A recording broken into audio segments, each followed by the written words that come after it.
Je vais attendre un peu. Le temps de... Bonjour. Alors, vous m'excuserez, j'ai encore la crève.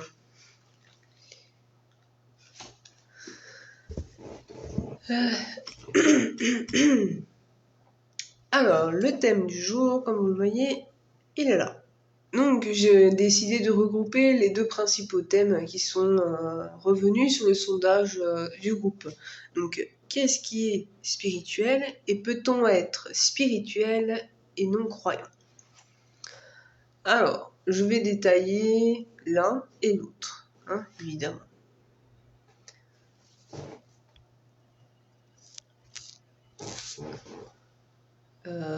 S'il y a quelqu'un...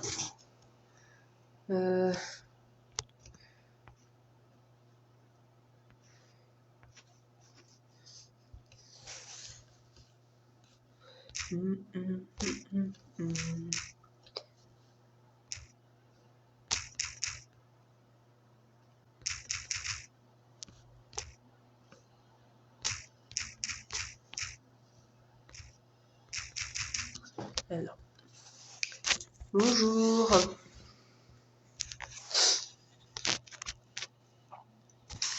Donc,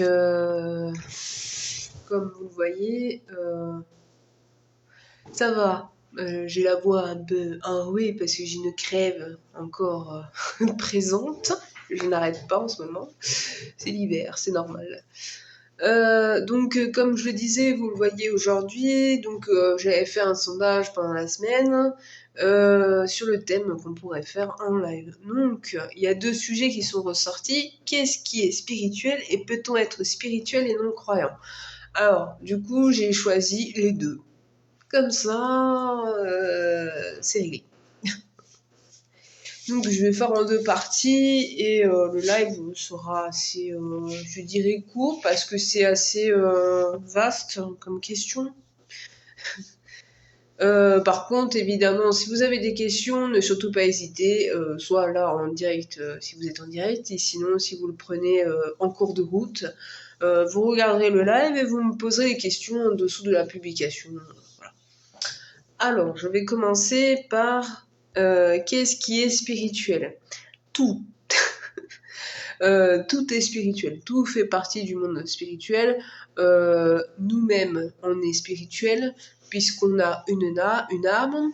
Nous vivons dans un monde incarné avec de la nature, des animaux, etc. Ça fait partie du monde spirituel et nous vivons aussi avec les désincarnés, donc les morts. Donc oui, nous sommes spirituels. Donc, tout est spirituel. Nous, les énergies qui sont autour, ce que vous voyez, c'est spirituel. Ce que vous vivez, c'est spirituel. Ce que vous mangez, c'est spirituel. Ce que vous faites, c'est spirituel. Tout fait partie de la spiritualité. Donc, il y a énormément de confusion. J'ai vu sur les réseaux, surtout sur Instagram, sur Facebook, pas tellement, bizarrement. Mais sur Instagram, j'ai eu pas mal de questions du type, parce que j'avais posté, par exemple, mes tips pour les plantes, etc. Et il est paru que y en a, ils se posaient la question, ils me disaient, mais ça n'a rien à voir avec la spiritualité. Si. Parce que si on ne prend pas soin de son corps, on va le payer cher dans l'au-delà. On va dire, moi je vais appeler ça, pour pas être trop difficile au niveau des termes, on appelle ça le périsprit. Donc le périsprit, c'est qui nous relie notre âme et notre corps. Et ça, il va être défectueux si on ne prend pas soin de son corps, si on fait n'importe quoi avec son corps. Donc oui, le fait de bien se soigner pour éviter d'avaler trop de chimiques, ça fait partie de la spiritualité. La spiritualité est un ensemble de pratiques, ensemble de savoir-faire et aussi un ensemble de visions du monde non matérialiste. Donc ça veut dire non matérialiste, c'est ce que vous faites dans la vie courante, l'argent, les petits tracas du quotidien. Si vous allez pouvoir rentrer vos gosses à la maternelle, j'en sais rien, je dis ça n'importe comment, mais c'est des petits tracas qui sont complètement futiles. Voilà, c'est ça que j'appelle le matérialisme. Et non pas l'égoïsme ou je sais pas quoi de ce qu'on m'avait déjà sorti. Bon. Voilà. Le matérialisme, c'est le fait de trop s'en faire de ce qui se passe dans les petits tracas quotidiens. Ça, c'est être matérialiste. Et aussi être trop dans l'appât du gain, l'argent, etc. Ça fait partie du matérialisme aussi. Donc oui, ça, c'est aussi de la spiritualité. La spiritualité regroupe tout ce qui se passe dans votre vie, c'est spirituel. Voilà, c'est pas compliqué. Alors, la deuxième question, peut-on être spirituel et non croyant? Alors, là, c'est un peu difficile à aborder parce que, étant croyante, donc je crois en Dieu, je crois aux esprits, je crois aux énergies, etc. Et c'est toujours difficile d'être, comment dire, avoir un regard assez loin par rapport à ce que les gens peuvent croire. Il y a différentes croyances. Il y a ceux qui ne croient pas du tout, donc ceux-là c'est les athées, il y a les catholicistes, les spiritualistes, bouddhistes, hindouistes, musulmans, juifs. Il y a énormément de croyances, mais ce qui importe, c'est pas forcément à ce qu'on peut croire, c'est ce qu'on en fait de la croyance. On ne croit pas, par exemple, à un dieu pour faire du mal juste derrière, pour ne pas aider son prochain, pour ne pas faire le bien, quoi. Non. Peu importe ce qu'on peut croire, que ce soit en Dieu, que ce soit à l'univers, ou Allah, Jésus, qui vous voulez, le principal, c'est de faire au mieux le bien et aussi de savoir s'évoluer, se remettre en question, d'aider les autres, de pouvoir continuer dans notre incarnation tout en évoluant, hein, pas le contraire. Voilà. Et on peut être tout à fait non-croyant.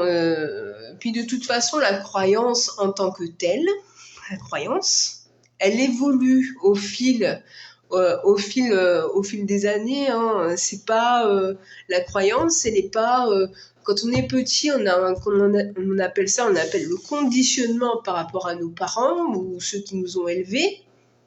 Par exemple, les parents, eux, ils sont catholiques, donc ils nous imposent d'être catholiques. Donc on va faire la communion, machin, bidule, hein, tout ce qui est dans le catholicisme.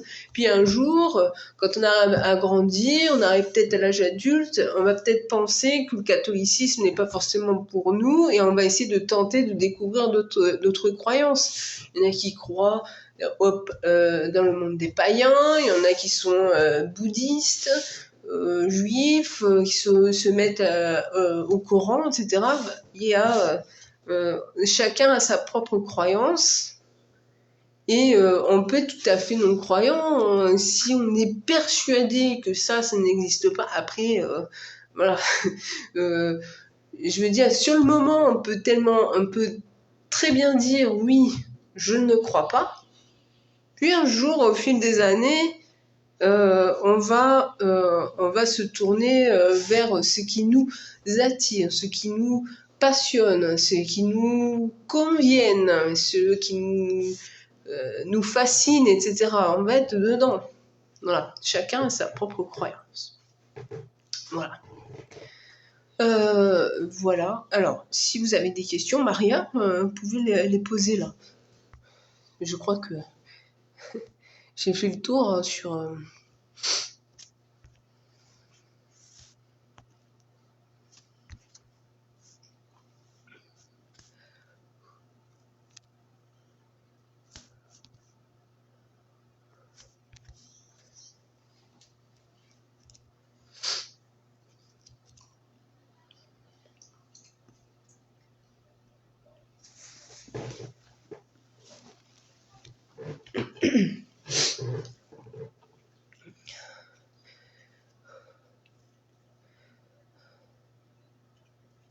Donc la spiritualité, c'est vraiment le monde qui nous entoure. C'est tout. Tout ce qui est autour de nous, c'est la spiritualité. Ce n'est pas une chose précisément, c'est pas ça c'est spirituel, ça c'est pas spirituel, c'est carrément un ensemble de choses qui fait qui est spirituel. Tout ce qu'on vit dans notre vie, c'est la spiritualité.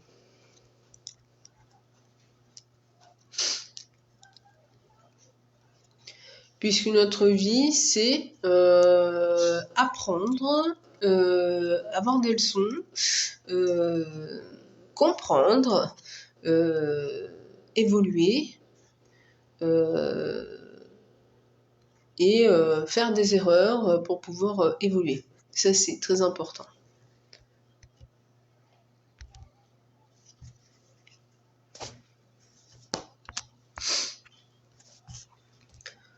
La spiritualité, c'est un monde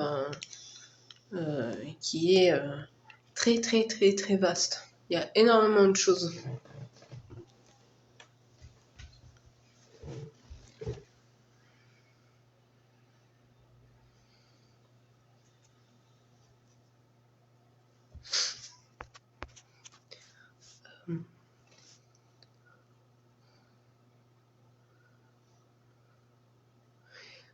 Vous avez des questions par rapport à ce que j'ai dit sur le live? Si vous avez compris aussi ce que je dis, n'hésitez surtout pas. Il ne faut surtout pas hésiter à demander quand vous ne comprenez pas ce que je dis, parce que des fois j'utilise des termes qui peuvent être compliqués à comprendre. C'est important de me le dire, parce que des fois j'ai des paroles soutenues. Alors, quand on accouche, c'est spirituel aussi. Oui, tout à fait.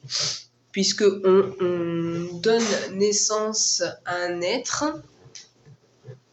et cet être, on l'a porté en soi pendant plusieurs mois, 9 mois, qui aussi a commencé à, je dirais pas évoluer, parce que ça paraît bizarre, je dirais plutôt qui a commencé à fusionner avec la mère et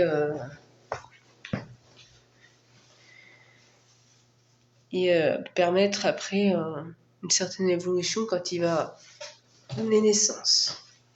Ça fait partie du monde spirituel, puisque vous permettez à un esprit de s'incarner dans l'être qui va naître pour pouvoir après vivre une vie spirituelle. Donc oui.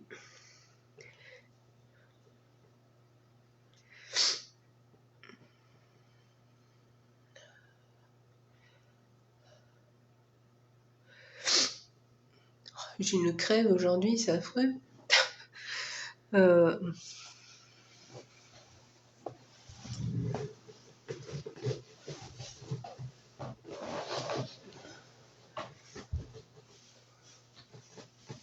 Ce que je souhaiterais faire comprendre, c'est que tout ce qu'on fait, c'est nos choix,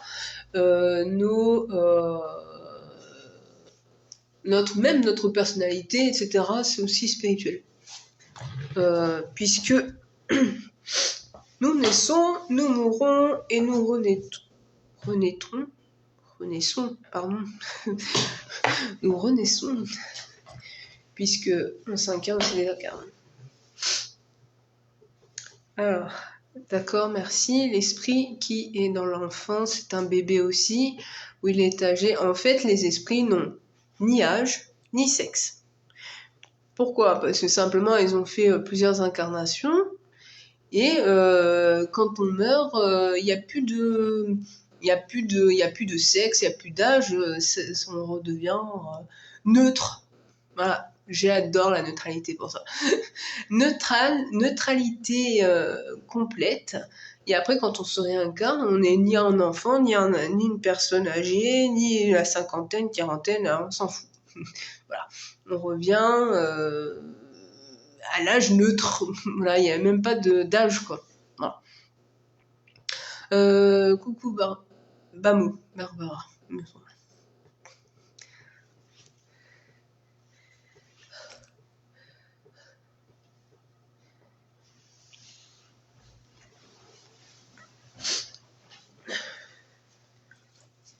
Non, les esprits n'ont pas d'âge. Hein. Y a que, en fait, quand on meurt à un certain âge dans notre incarnation, mais ça c'est notre vue, disons, matérielle. Parce que quand on meurt après, quand on passe dans l'au-delà, etc., il y a plus, ça n'existe plus. On n'a plus de sexe, on n'a plus d'âge, on recommence à zéro. C'est zéro. Voilà, y a plus, on a pu apprendre certaines choses, on a évolué, on va dire intellectuellement surtout. On a pu apprendre des notions qu'on n'avait encore pas apprises. On a pu évoluer encore pour après refaire une incarnation pour pouvoir, à moins qu'on soit très évolué. Mais bon, en général, quand on a fini, parce qu'à un moment donné, ça se finit les incarnations, on revient plus ici, mais bon, c'est au moins je ne sais combien d'incarnations, c'est pas encore, hein. Avant que ce soit à la limite de la perfection, il faut y aller. Hein. C'est pas au bout de 5 incarnations, quoi.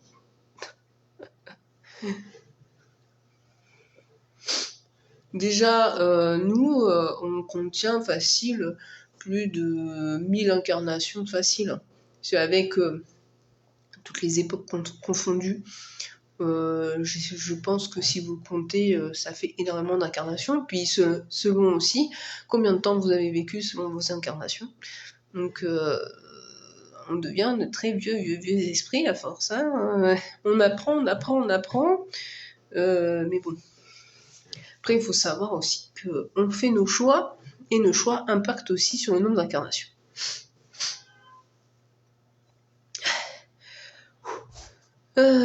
Pardon. Alors, j'ai du mal aujourd'hui. Ok, c'est l'humain sur Terre qui fait qu'on est obligé d'avoir un âge sur la Terre et en tant qu'incarné. Alors, comment je vais répondre à cette question?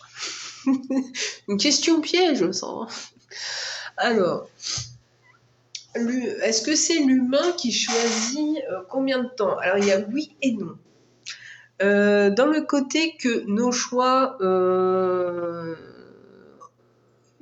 font partie aussi du moment où qu'on est plus prédestiné à mourir. C'est-à-dire que, je vais vous donner un exemple. On fume toute notre vie. On picole pendant toute notre vie. Vous pensez que si on ne fait pas le choix d'arrêter tous ces vices, on va finir par être vieux jusqu'à 90 ans? Voilà, c'est une question de logique en fait. Voilà, si on a fait autant de vices, ou si on est tout le temps constamment, on se met tout le temps constamment en danger, je sais pas, la drogue, tout le temps aller faire la fiesta,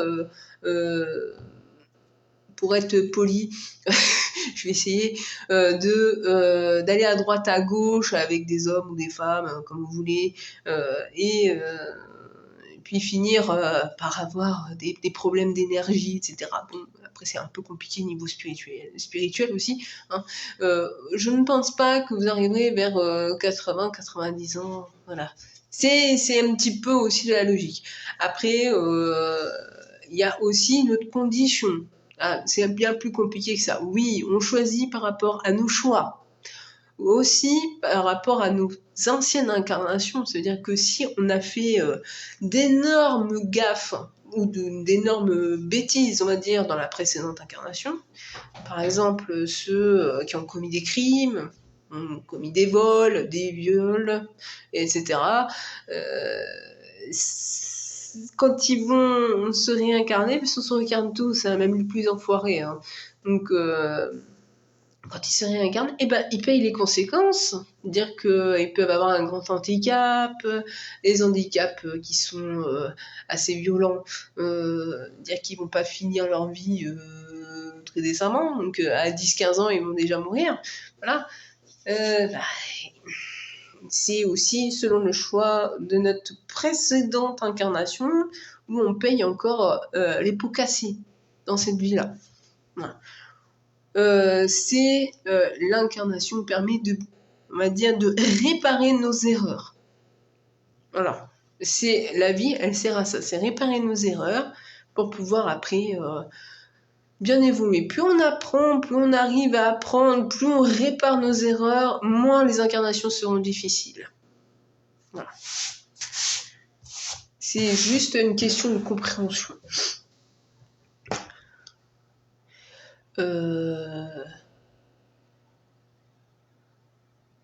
Après, la tournure de la question, il y a une autre partie, c'est quand on est de l'autre côté, on est neutre, il n'y a plus de sexe, il n'y a plus d'âge, etc. Donc quand on s'incarne, on redevient neutre, donc on revient, comment dire, vous savez, le fœtus, quoi, il n'y a pas de... Voilà, c'est neutralité, voilà, incarné, on ne choisit pas l'âge auquel on s'incarne, hein. Et on choisit pas non plus le jour et l'heure de sa mort, hein, à moins de passer à l'acte, voilà, par le suicide. Mais bon, ça, on connaît les pots cassés, hein, juste derrière. Voilà. Oui, alors, j'aurais dû mettre comment on appelle ça, un trigger warning, parce qu'avec moi, je n'ai aucun tabou. Je suis capable de vous parler de suicide ou d'autres comme ça. Donc, si le sujet vous ne pouvez pas le supporter, allez voir ailleurs, hein, parce que avec moi, c'est pas possible. Je suis obligée d'en parler. Ça fait partie un petit peu de la vie, hein, malheureusement. Voilà.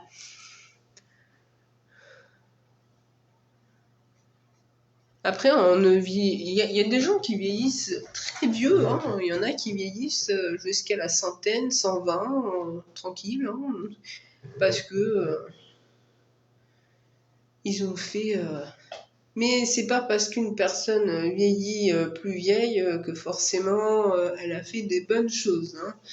Faut jamais oublier ça aussi, hein. Plus on vieillit vieux, alors là je vais mettre un.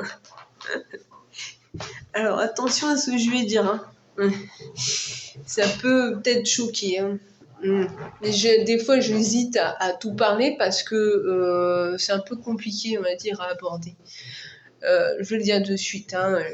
Alors, attention à ce que je vais dire. Donc, ce n'est pas parce qu'on vieillit vieux, dire plus de 100 ans, 120, 130, qu'on a vécu forcément de très bonnes choses, qu'on est très bien, etc., qu'on a vécu une belle vie. Non, ça n'a rien à voir, hein. C'est même le contraire, je vais vous dire. Bien sûr, sauf en cas de suicide et tout ce qui est volontaire, etc.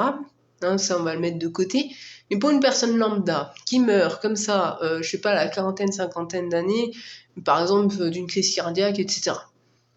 Faut se dire une chose, elle a fait son temps, elle a pu apprendre le maximum qu'elle a pu apprendre dans cette vie-là pour passer à autre chose. Ça veut dire qu'elle a pu expier ses fautes dans cette vie-là, et elle a pu passer de l'autre côté.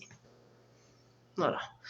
Ce n'est pas parce qu'une personne vieillit jusqu'à 100, 110, 120 que forcément elle est super importante, qu'elle a fait énormément de choses.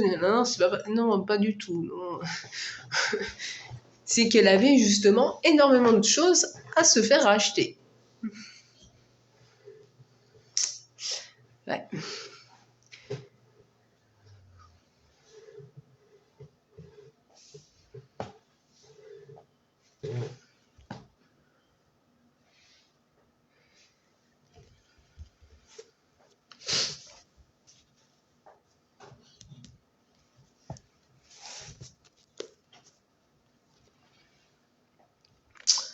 Intéressant. Exemple, les bébés qui naissent trisomiques et que la maman découvre à la naissance, ça veut dire quoi? Et que les examens sont bons.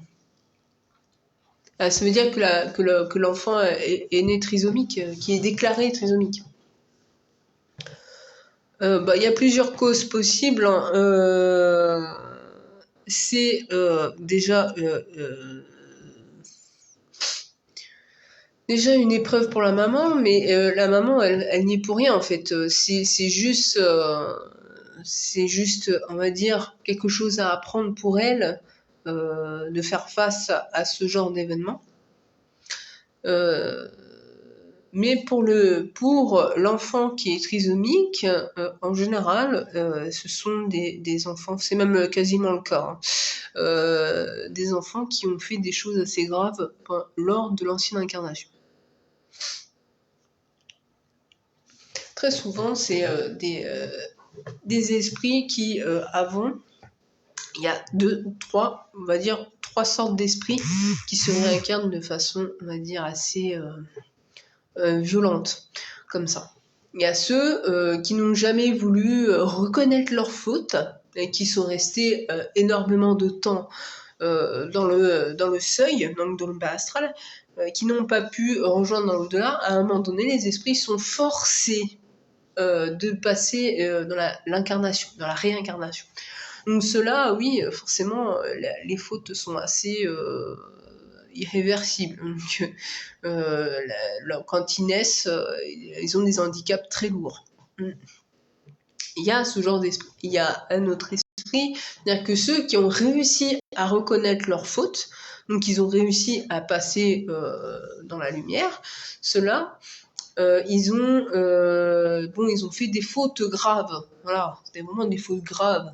Et ils savent les conséquences que ça peut avoir sur la prochaine vie, mais ça va être un handicap un peu moins lourd. S'il y a différents types de trisomie, hein.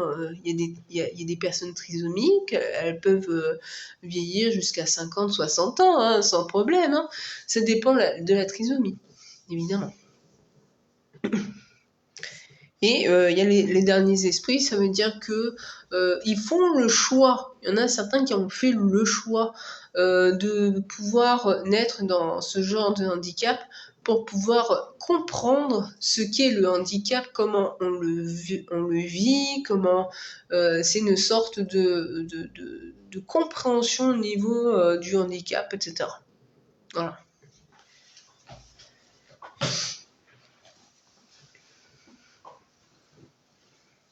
Jamais facile.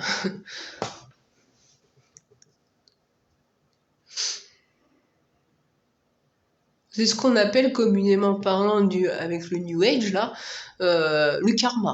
Voilà. Bon, moi, c'est plus, j'aime pas tellement ce terme. Je préfère le terme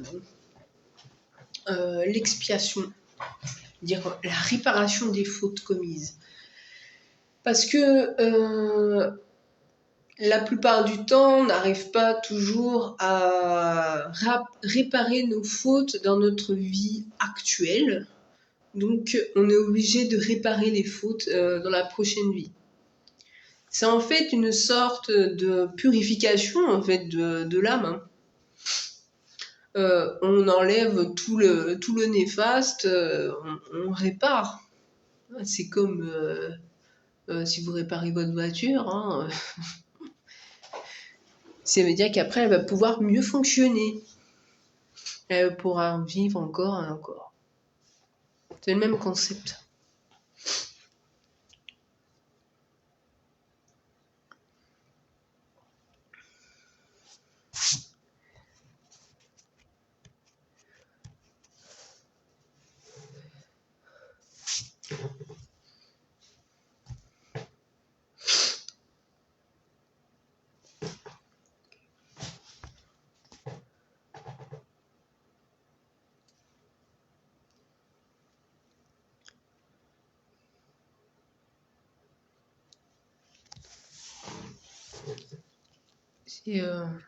Après, il faut comprendre une chose, hein. En fait, tout est question de logique.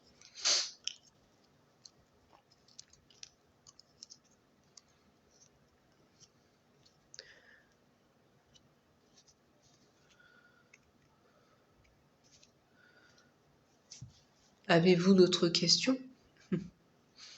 Tant que j'y suis.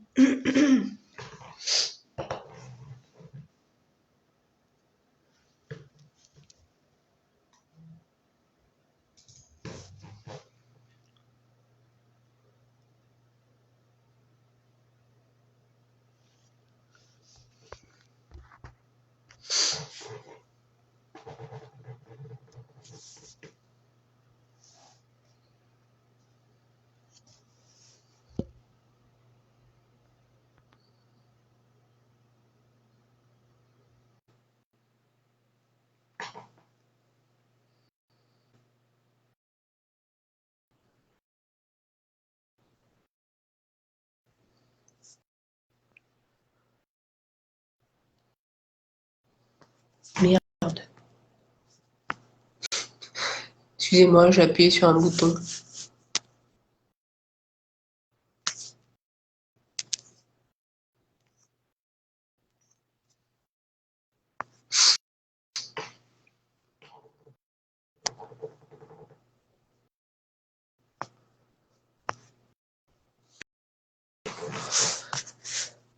Vous avez d'autres questions ou...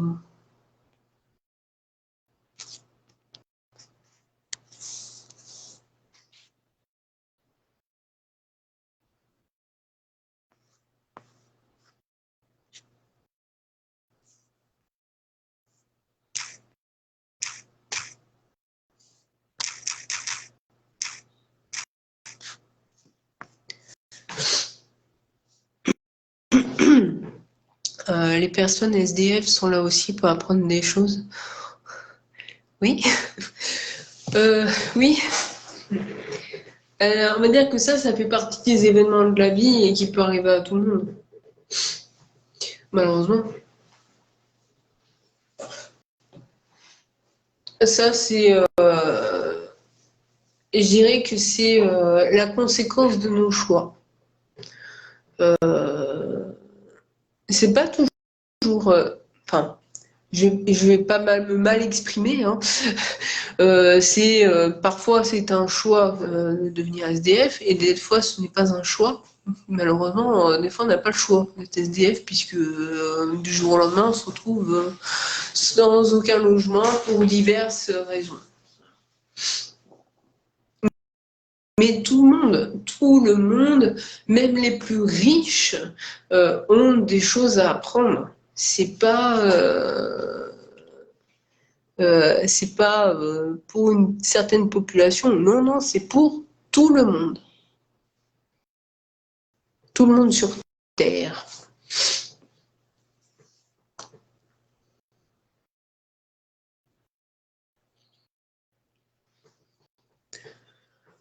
On passe tous par des épreuves, hein. Que ce soit pour les choix qu'on peut faire, hein. D'être mère ou ne pas l'être, d'avoir certains choix comme être avec de la famille ou ne pas en avoir, ou parce que selon les choix qu'on fait, soit on décide de travailler ou de pas travailler, si on décide de faire telle chose ou telle chose. C'est des épreuves, des épreuves à passer. C'est des épreuves qui peuvent être douloureuses parfois, parce qu'il faut aussi de la remise en question tout le temps. Hein. Puis de toute façon, si on se remet jamais en question, on part à la catastrophe. Puisqu'à un moment donné, c'est l'orgueil et l'égocentrisme qui prend le dessus, et ben alors là, on fait des choix, mais alors qui sont immondes. Tout est une question d'évolution aussi.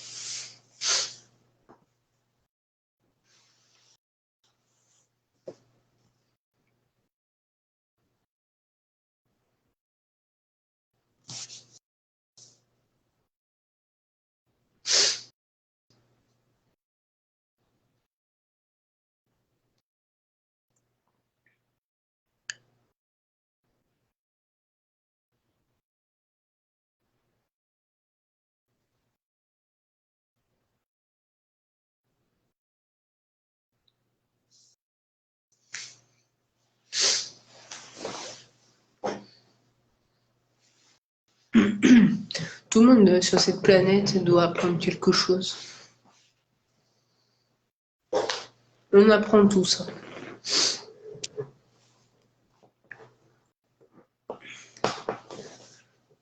Sur les choix qu'on fait, sur notre personnalité, sur nos pensées, sur notre façon de vivre, etc. Toujours. Ouais. Ah oui, oui. Mais après, on a tous une notion différente de ce qui est une bonne personne et une mauvaise personne. Non. Pour telle personne, une bonne personne, elle est bien, elle est gentille, aimable, non. Il y en a, par contre, qui vont trouver que c'est une faiblesse. On n'a pas tous la même conception des termes bon et mauvaise personne. On peut être bien, mais paraître pour quelqu'un d'autre mauvais. Hein. C'est chacun sa propre conception là-dessus. On n'est pas tous pareils. Hein.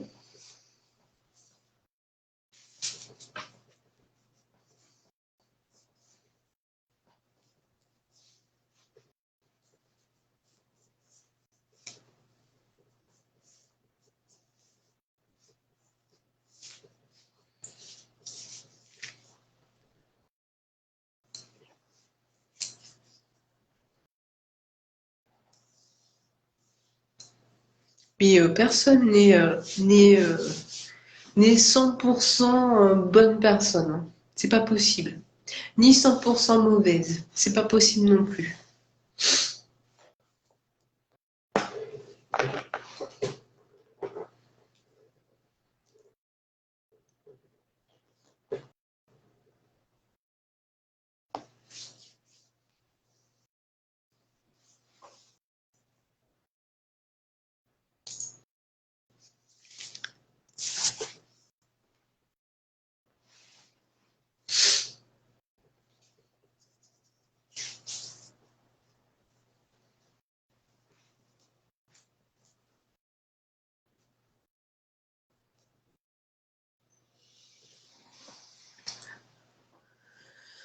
Alors, c'est sûr, les malentendants, ceux qui parlent en langage des signes, est-ce que c'est l'âme qui a choisi? Je ne dirais pas que c'est l'âme, parce que très souvent, ce sont des maladies qui se sont déclarées à la naissance. Après, c'est pas soit l'esprit a choisi justement de découvrir cet handicap, ou l'esprit, il faut qu'il répare sa faute. En général, quand on perd l'audition, c'est qu'on a fait quelque chose de mal par rapport à l'écoute. C'est-à-dire qu'on n'aurait pas dû écouter ce qui ne devait pas être. Par exemple, on a été trop curieux, ou on a la langue de vipère, enfin des trucs comme ça. Enfin, être malentendant n'est pas une maladie vraiment grave. Hein. Vous perdez juste une sensation.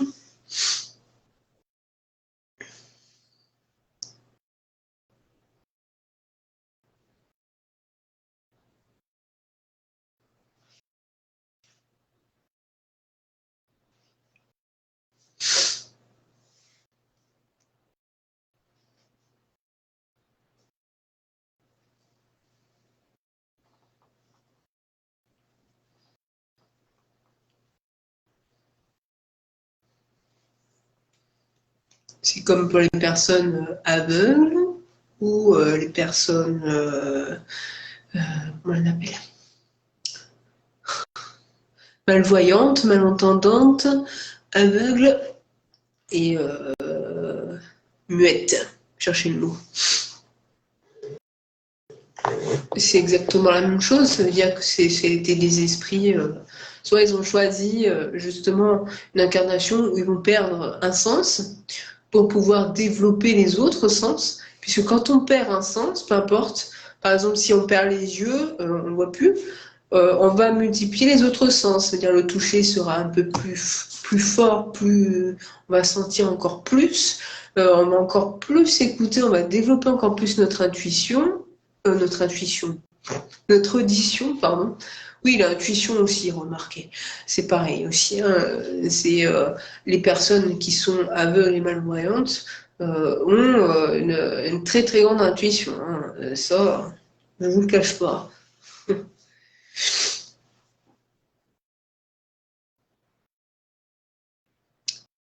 Il y a plusieurs raisons qui fait que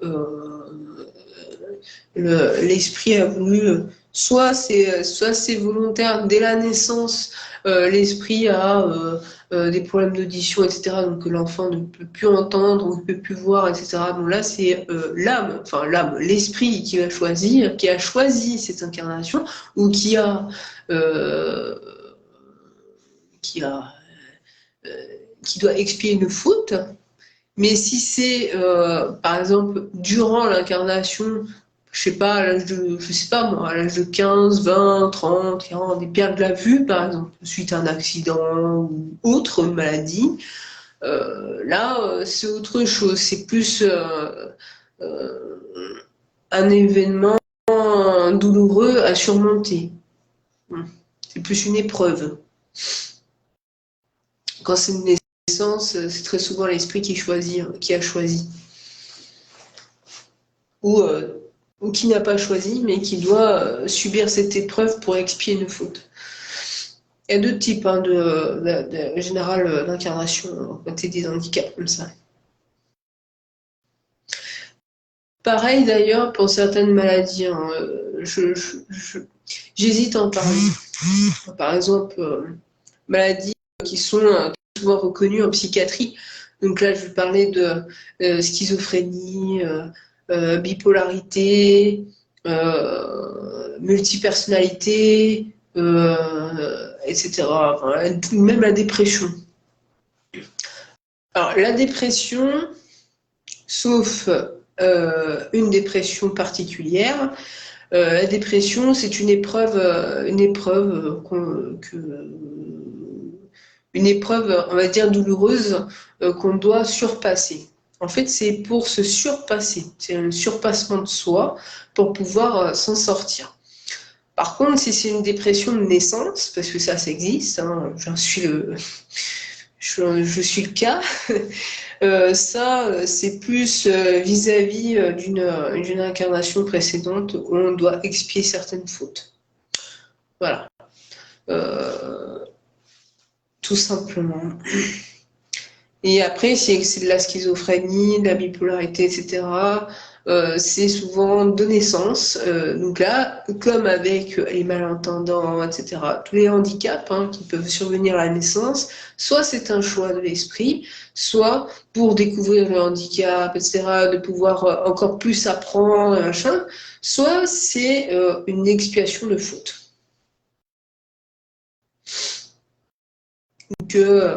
Et là, il est important le rôle des parents. Parce que c'est bien beau de dire oui, bah, il va expier sa faute, tatati, tatata. Ouais, bah, c'est bien beau, mais il faut que les parents aussi comprennent. C'est-à-dire que les parents, ils sont là, ils ont un rôle à jouer. C'est de l'aider justement à expier ses fautes, à devenir meilleur de lui-même malgré son handicap. Voilà. C'est le but des parents là-dedans. C'est très important que les parents on va dire, contribuent au bien-être de l'enfant.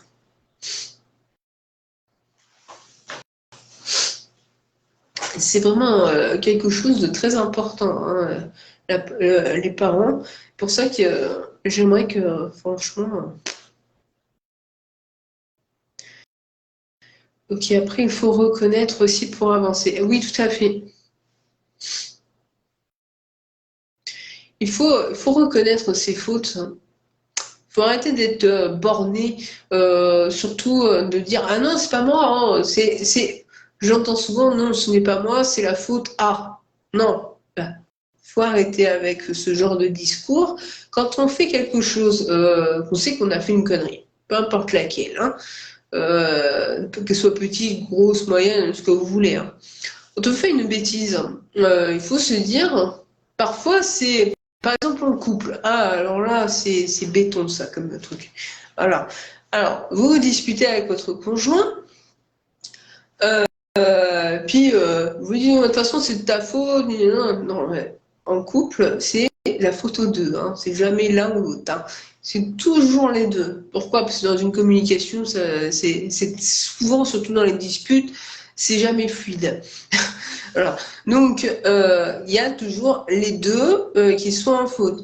Quand on fait une faute, bon, c'est sûr que si on fait une bêtise, on met le feu à la maison, on va pas dire non, c'est pas moi, hein, non, c'est le voisin. Non, bien sûr, c'est moi qui ai allumé le feu, donc oui, c'est ma faute. Voilà. Et puis il faut le reconnaître. Oui, j'ai fait la faute, je vais réparer ma faute, je vais payer les conséquences, les dettes, etc. Voilà. Ça, quand on reconnaît ses fautes, après, on atténue, on va dire, la peine euh, qu'on va subir, on va dire, pas qu'on va subir, parce que j'aime pas ce terme, qu'on va devoir réparer après, soit dans cette vie-là, soit dans l'autre. Peu importe la faute, hein, on paye tout. Faut tous des bêtises, hein, plus ou moins grosses. C'est très souvent quand on fait une faute, le premier réflexe qu'on a, et puis c'est humain, hein, c'est toujours comme ça. D'abord, on va pas reconnaître sa faute parce on est trop fier de ce qu'on est. On dira non, c'est pas moi, hein, c'est pas moi. Hein. Ah, non, c'est pas moi qui ai fait la bêtise. Des fois, on a du mal à reconnaître parce que on a fait, par exemple.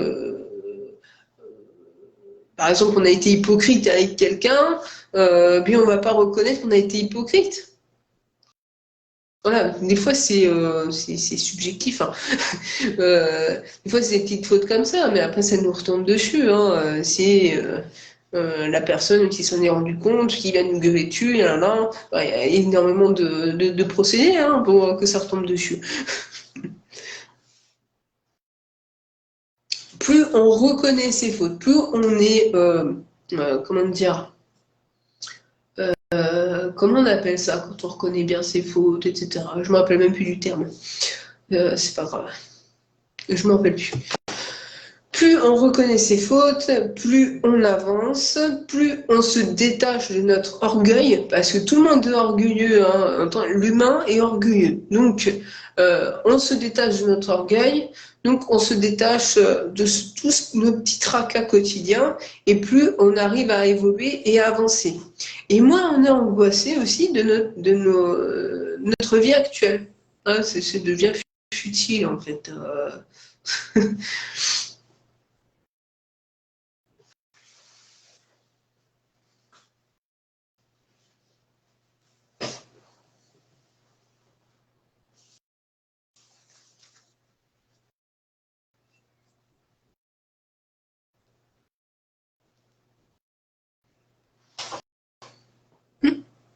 Le sticker est parti. C'est pas grave.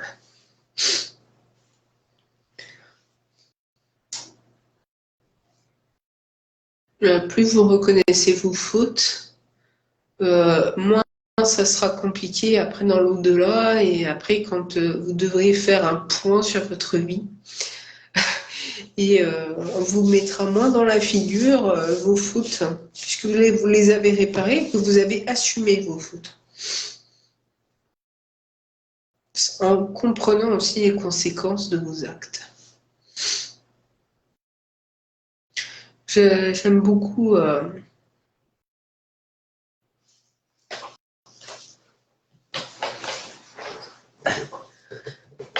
il ne faut pas croire que tous nos actes n'ont pas de conséquences, hein, que ce soit des choses bien qu'on a fait ou des mauvaises choses. On fait tous des erreurs. On est loin d'être parfait, hein, sinon on ne serait pas ici sur Terre.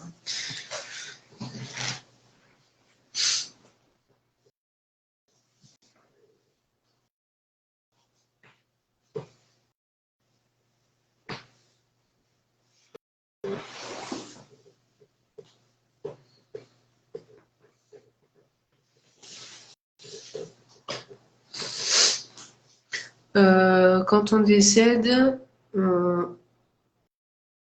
on fait le point avec notre guide, comment ça se passe.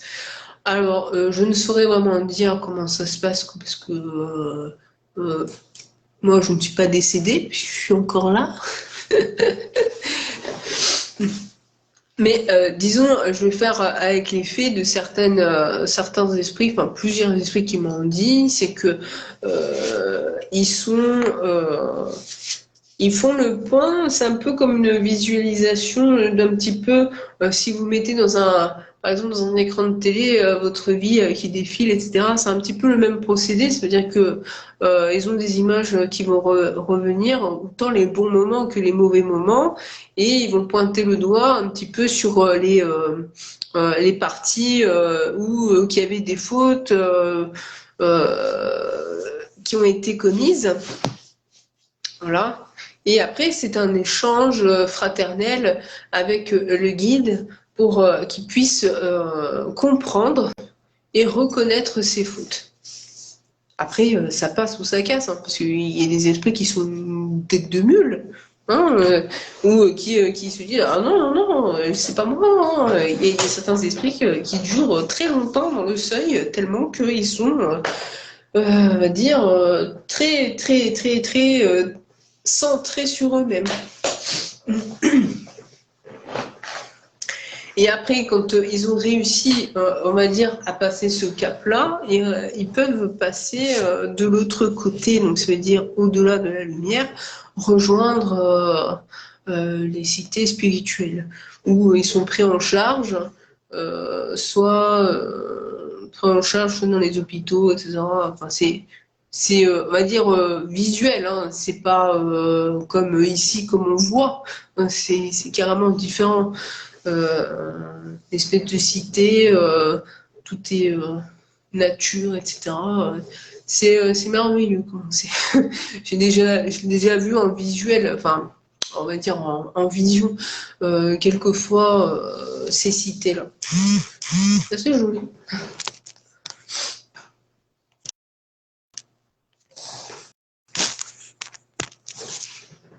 Enfin, tout de suite après le décès, non. C'est les 3/4 du temps, de toute façon, enfin tout le temps même, quand on décède, on est paumé, on ne sait plus où on va, notre esprit erre, on appelle ça le trouble. C'est-à-dire que là, on est complètement dans le flou, on ne sait pas où on va, tout est noir, etc. On est complètement perdu, on ne sait pas où on va, jusqu'à ce qu'à un moment donné, on arrive à éclaircir notre esprit et se dire ah ça y est, on est vraiment décédé, donc on fait appel à notre guide et notre guide vient nous récupérer, entre guillemets, et on va pouvoir faire justement ce point-là, voir si on reconnaît bien nos fautes, etc., pour passer de l'autre côté.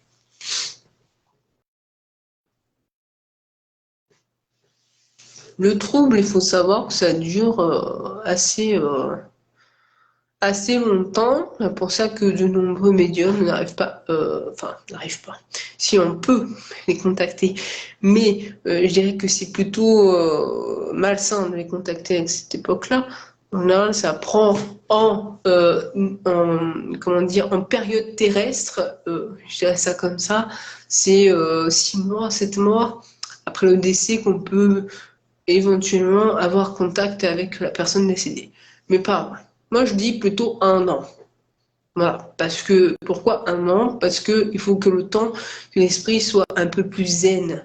Parce que très souvent, quand l'esprit décède, il y a toujours cette sensation de lourdeur, cette sensation de vide, une sensation comment dire, pas des fois de colère.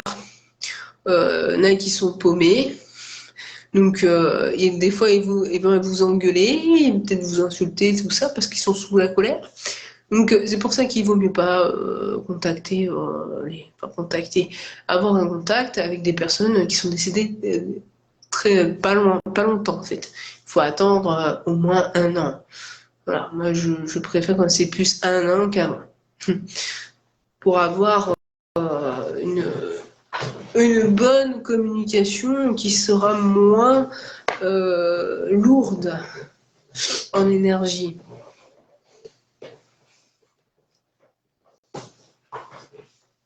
Bon, parfois, il n'arrive pas à passer de l'autre côté et c'est là que mon rôle rentre en jeu. Ça veut dire que s'il n'arrive pas à passer là, mon guide me dit voilà, il y a cet esprit-là, il a du mal à passer parce que il a besoin qu'on lui ouvre les yeux sur certaines choses. Donc ça, c'est mon rôle pour qu'après il puisse reconnaître ses fautes et après avec son guide, il puisse passer de l'autre côté. Il y a différents. Comme on est différent sur Terre, il est forcément différence aussi dans l'astral. Ça veut dire que on est c'est un miroir. Hein. On est humain, eux aussi ont été humains. Donc ceux qui sont sur Terre, c'est ceux aussi qui sont dans l'astral. Donc faut s'imaginer un petit peu ceux qui sont dans l'astral. C'est les mêmes. C'est un miroir.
Si vous avez d'autres questions, n'hésitez pas.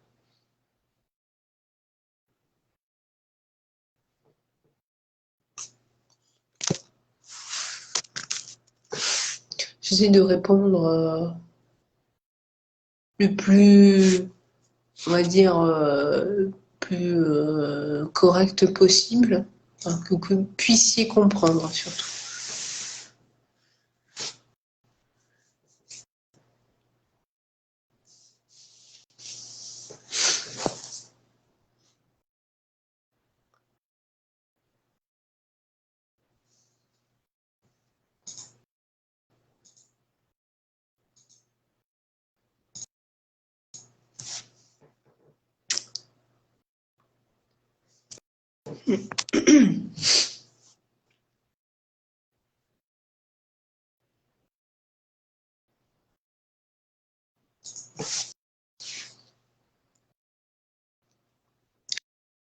Avez-vous d'autres questions?